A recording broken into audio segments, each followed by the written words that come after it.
ඔබ සම්බන්ධ වෙන්නේ ඔබගේ ඉංග්‍රීසි හදන ගමනත් සමගයි. ඔබගේ ඉංග්‍රීසි හදන ගමන. ඇත්තටම ඔබගේ ඉංග්‍රීසි හදන ගමන කියලා කිව්වොත් හරි. අද දිනත් මම සාකච්ඡා කරන්නේ ලංකාවේ ඉංග්‍රීසි පත්තරකින් උපුටාගත්ත යම් කොටසක් තමයි සාකච්ඡා කරන්නේ. මේ නිවුස් එකේ අන්තර්ගතය මුලින් අපි සාකච්ඡා කරමු වාක්‍ය වශයෙන්. ඊට පසුව මම සැබවින්ම මේ නිවුස් එක පෙන්වන්නම් කොහොමද නිවුස් පේපර් එකේ සටහන් වෙලා තිබෙන්නේ කියලා. දැන් අපි බලමු ওই පෙනෙන වාක්‍ය. He reaffirmed the nation's ambitious goal to achieve net zero emissions by 2030.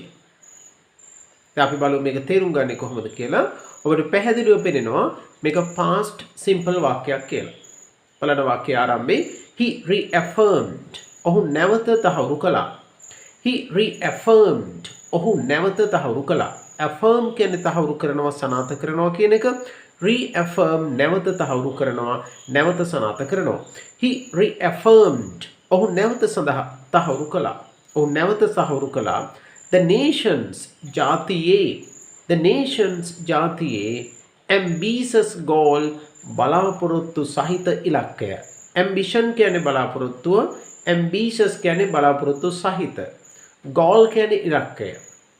the nations ambitious goal ජාතියේ බලාපොරොත්තු සහිත ඉලක්කය. to achieve සාර්ථක කරගන්නට net zero emissions by 2050 වන විට by 2050. he reaffirmed ඔහු නැවත තහවුරු කළා the nation's ambitious goal ජාතියේ බලාපොරොත්තු සහිත ඉලක්කය to achieve ළඟා කරගන්නට, to achieve සාර්ථක කරගන්නට net zero emissions. net zero විමෝචනයන්. emissions කියන්නේ විමෝචනයන්. මොකද මේ net zero emissions කියලා කියන්නේ? net zero emissions. මේ net zero emissions කියලා කියන්නේ දැන් යම් කර්මාන්ත ශාලාවකින් හරි යම් වාහන වලින් හරි ඔබ දන්නවා අපි විශේෂයෙන් කතා කරමුකෝ කර්මාන්ත ශාලා ගැන. දැන් ඒ වගේ නිකුත් වෙන වායුව තිබෙනවනේ. මෙන්න මේ වායුව net zero level එකට ගේනවා කියලා කියන එකේ අදහස තමයි ඔය net zero emission මට්ටමට ගේනවා කියන එකේ අදහස තමයි ඒ කර්මාන්ත ශාලාවෙන් නිකුත් වන වාතය නිසා පරිසරයට බලපෑමක් ඇති වෙන්නේ නැහැ. ඒ කියන්නේ මේ පරිසරයට ඇති වෙන බලපෑම උදාසීන තත්ත්වයටපත් වෙනවා. කියන බලපෑමක් ඇති වෙන්නේ නැහැ. එසේ නැත්නම් පෘථුවියේ උෂ්ණත්වය වැඩි කරන්නට ඒ කර්මාන්ත ශාලා වලින් නිකුත් වෙන වාතය නිසා පෘථිවියේ උෂ්ණත්වය වැඩි කරන එකට බලපෑමක් ඇති වෙන්නේ නැහැ. ඒ තත්ත්වය උදාසීන වෙනවා. ඒ සම්පූර්ණයෙන්ම මේ උදාසීන තත්ත්වයට පත් කරන ඒ ලෙවල් එකට අපි කියනවා net zero emission level කියලා. නැත්නම් net zero emissions කියලා කියනවා. net zero කියලා කිව්වත් හරි. එවිට බලන්න he reaffirmed ඔහු නැවත තහවුරු කළා the nation's ambitious goal ජාතියේ බලාපොරොත්තු සහිත ඉලක්කය to achieve සාර්ථක කරගන්නට net zero emissions. again net zero emissions කියන එක සාර්ථක කරගන්නට emissions කියලා කියන්නේ විමෝචනයන්. මම කියන වාතය පිටවීම, වායු පිටවීම, ගෑස් කියන එක පිටවීම by 2050 වන විට by 2050 වන විට by 2050. ඔබට සම්පූර්ණ වාක්‍ය පැහැදිලි. he reaffirmed the nation's ambitious goal. ඔහු නැවත තහවුරු කළ ජාතියේ බලාපොරොත්තු සහිත ඉලක්කය to achieve සාර්ථක කරගන්නට net zero emissions, net zero විමෝචනයන් by 2050 වන විට. එහෙනම් by 2050 කියන්නේ වන විට කියන අදහස. by 2050 වන විට. ඔබට දැන් පෙනෙන වාක්‍ය දෙස බලන්න. we are more ambitious than our neighbors. we are more ambitious than our neighbors. අපි අපගේ අසල්වැසියන්ට වඩා බලාපොරොත්තු සහිතයි. ambitious කියන්නේ බලාපොරොත්තු සහිතයි. we are more ambitious. ඔබ දන්නවා පාර්ශ්වයන් දෙකක්, යම් දේවල් දෙකක්, යම් මිනිසුන් දෙදෙනෙක් හෝ පාර්ශ්වයන් දෙකක් සංසන්දනය කරද්දී අපි comparative forms යොදාගන්නේ. මෙතනදී more කියන භාවිතය යොදා ගන්නවා. we are more ambitious. උදාහරණයක් ගත්තොත් difficult අමාරුයි, more difficult කියලා යොදනවා දෙකක් සංසන්දනය කරනවා නම්. ලස්සනයි beautiful දෙකක් සංසන්දනය කරනවා නම් more beautiful කියලා යොදා ගන්නවා. ඒ වගේම තමයි flexible නම්‍යශීලී දෙපිරිසක් දෙකක් සංසන්දනය කරනවා නම් more flexible කියලා යොදා ගන්නවා. එවැනි අවස්ථාවක් මේ we are more ambitious than our neighbors. අපි අපේ අසල්වැසියන්ට වඩා බලාපොරොත්තු සහිතයි. We are more ambitious than our neighbors. We are more ambitious than our neighbors. නැවත කියන්න. We are more ambitious than our neighbors. අපි අපේ අසල්වැසියන්ට වඩා බලාපොරොත්තු සහිතයි. India and China have pledged. ඉන්දියාව සහ චීනය පොරොන්දු වෙලා තිබෙනවා. have pledged. ඒ කියන්නේ have promised කියන අදහසම තමයි have promised කියන අදහසම තමයි have pledged. ඔබට පේනවා present perfect ක්‍රියා ස්වරූපයක් තිබෙන්නේ. present perfect ක්‍රියා ස්වරූපයක් have pledged. පොරොන්දු වෙලා තිබෙනවා to do කරන්නට the same ඒ දේම. to do the same ඒ දේම කරන්නට. ඒ දේම කරන්න කියලා කිව්වේ to achieve net zero emissions කියන එක. to achieve net zero emissions කියන එක. කලින් මම සඳහන් කළේ අර පරිසරයට බලපෑමක් ඇති නොවන විදියට, කිසිදු බලපෑමක් ඇති නොවන විදියට ඒ කර්මාන්ත ශාලා වලින් වායුව ගෑස් කියන එක එමිට් වෙනවා. එහෙම නැත්නම් එමිෂන් කියන කාරණේ. උදේ මේ එමිට් වෙන ගෑස් එක එහෙම නැත්නම් ගෑස් එමිෂන් එක මොකද වෙන්නේ? ඔබත් දන්නවනේ, ඔබත් අර එමිෂන් ටෙස්ට් එකක් කරන්නේ. ඒ වාහනයෙන් නිකුත් වෙන වායුව පරිසරයේ තියෙන බලපෑමනේ. අන්නේ ඒ වගේම මෙන්න මේ net zero emission කියන level එක චීනය සහ ඉන්දියාව සහ චීනය ඒ සාක්ෂාත් කරගන්නට net zero level එකට පොරොන්දු වෙලා තිබෙන්නේ 2060 වෙද්දි සහ 2070 වෙද්දි. India and China have pledged. ඉන්දියාව සහ චීනය පොරොන්දු වෙලා තිබෙනවා to do the same. ඒ දේම කරන්න. එහෙනම් මම කිව්වා to achieve the net zero emissions කියන එක. to achieve net zero emissions කියන தত্ত্বය තමයි ඔකෙන් අදහස් කරන්නේ. to do the same. ඒ දේම කරන්නට by 2060 2060 වන විට, by 2060 2060 වන විට and 2070 සහ 2070 වන විට ඕන අපිට දාගන්න පුළුවන් by 2060 and 2070 respectively අනුපිළිවෙලින් 2020 සහ 2070 වන විට අනුපිළිවෙලින් respectively කියලා කියන්නේ ඉන්දියාව නම් by 2060 2060 වන විට, චයිනා නම් by 2070 2070 වන විට. විට අපිට වාක්‍යයක respectively කියලා යොදා ගන්න පුළුවන්. බලන්න India and China. ඉන්දියාව සහ චීනය have pledged පොරොන්දු වෙලා තිබෙනවා to do the same. ඒ දේම කරන්නට by 2060 2060 වන විට and 2070 2070 වන විට. Now look at this sentence. We are also committed to fulfilling 70% of energy requirements from renewable sources by 2030. We are also committed. අපි ඒ වගේම කැප වෙලා ඉන්නවා. අපි එලෙසම කැප වී සිටිනවා. committed කියන්නේ කැප වී සිටිනවා. යම් ක්‍රියාවක් කරනවටත් අපි commit කියලා කියනවා. හිතන්න පාප ක්‍රියාවක් කරනවා කියලා. commit an evil deed. පාප ක්‍රියාවක් කරනවා. we are also committed. අපි ඒ වගේම කැප වී සිටිනවා. දැන් කැප වී සිටින කියන අදහසයි committed කියන එකෙන් අදහස් වෙන්නේ. එවිට මෙතනදී committed කියන එක past participle ස්වරූපයක් වුණත් යොදලා තිබෙන්නේ as an adjective. adjective එකක් වශයෙන්. we are also committed. අපි ඒ වගේම කැප වී සිටිනවා to fulfilling සම්පූර්ණ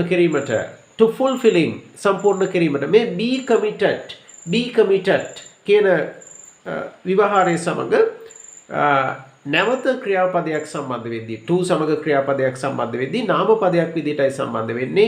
committed to do something කියලා නෙමෙයි, committed to doing something.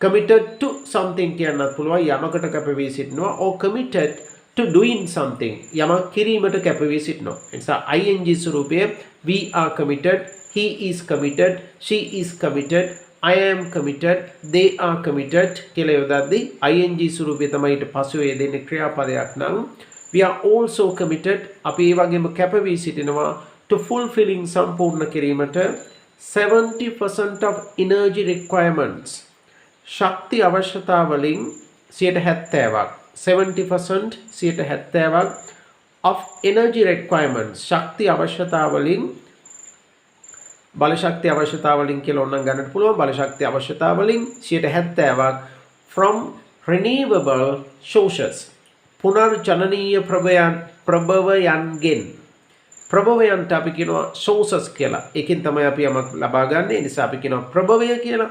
renewable කියලා කියන්නේ පුනර්ජනනීය ප්‍රභවයන්ගෙන් from renewable sources by 2030 2030 වන විට by 2030 2030 වන විට බලන්න by 2050 2050 වන විට by 2060 2060 වන විට by 2070 2070 වන විට by 2030 2030 වන විට we are also committed අපි ඒ වගේම කැපවී සිටිනවා we are also committed to fulfilling සපුරාලීමට සම්පූර්ණ කිරීමට 70% of energy requirements ශක්ති අවශ්‍යතා වලින් 70%ක් from renewable sources පුනර්ජනනීය ප්‍රභවයන්ගෙන් by 2030 2030 වන විට. Now read the sentence we are also committed to fulfilling 70% of energy requirements from renewable sources by 2030. දැන් අපි බලමු newspaper එකේ ඇත්තටම මේ කොටස් ටික කොහොමද සම්බන්ධ වෙන්නේ කියන එක. දැන් ඔබට දකින්නට පුළුවන් newspaper එකේ මේක කොහොමද සඳහන් වෙන්නේ කියන එක. දැන් බලන්න he reaffirmed ඔහු නැවත තහවුරු කළා he reaffirmed the nation's ambitious goal ජාතියේ බලාපොරොත්තු සහිත ඉලක්කය to achieve සාක්ෂාත් කරගන්නට net zero emissions කියන level එක by 2050 2050 වන විට and added සහ තවදුරටත් කියා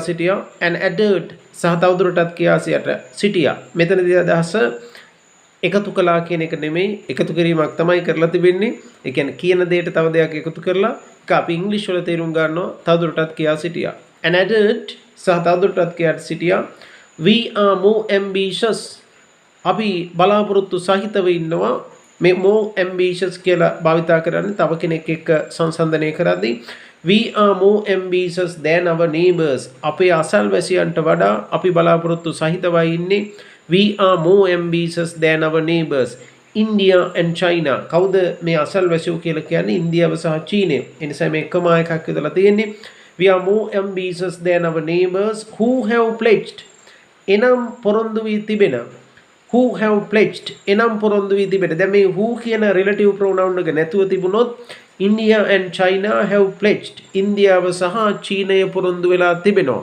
නමුත් මෙතනදී අදහස පොරොන්දු වී තිබෙන India and China who have pledged පොරොන්දු වී තිබෙන ඉන්දියාව සහ චීනය to do the same ඒ දේම කරන්නට by 2060 2060 වන විට and 2070 2070 වන විට ඒ දේම කරන්නට 2060 සහ 70 වන විට 2060 සහ 70 වන විට ඒ දේම කරන්නට පොරොන්දු වෙලා තිබෙන අපේ අසල්වැසියන්ට වඩා අපි බලාපොරොත්තු සහිතවයි ඉන්නේ. We are more ambitious than our neighbors අපේ අසල්වැසියන්ට වඩා අපි බලාපොරොත්තු සහිතවයි ඉන්නේ. We are more ambitious than our neighbors India and China ඉන්දියාව සහ චීනය අපේ අසල්වැසියන් වන ඉන්දියාව සහ චීනයට වඩා බලාපොරොත්තු සහිතවයි අපි ඉන්නේ. who have pledged එනම් පොරොන්දු වෙලා තිබෙන to do the same ඒ දේම කරන්නට by 2060 2020 වන විට and 2070 2070 වන විට we are also committed අපි ඒ වගේම කැපවී සිටිනවා to fulfilling සම්පූර්ණ කිරීමට 70% of energy requirements ශක්ති අවශ්‍යතාවලින් 70%ක් සම්පූර්ණ කිරීමට from renewable sources පුනර්ජනනීය ප්‍රභවයන්ගෙන් by 2030 2030 වන විට මෙන්න මේ මැද වාක්‍යය ඔබට වැදගත්.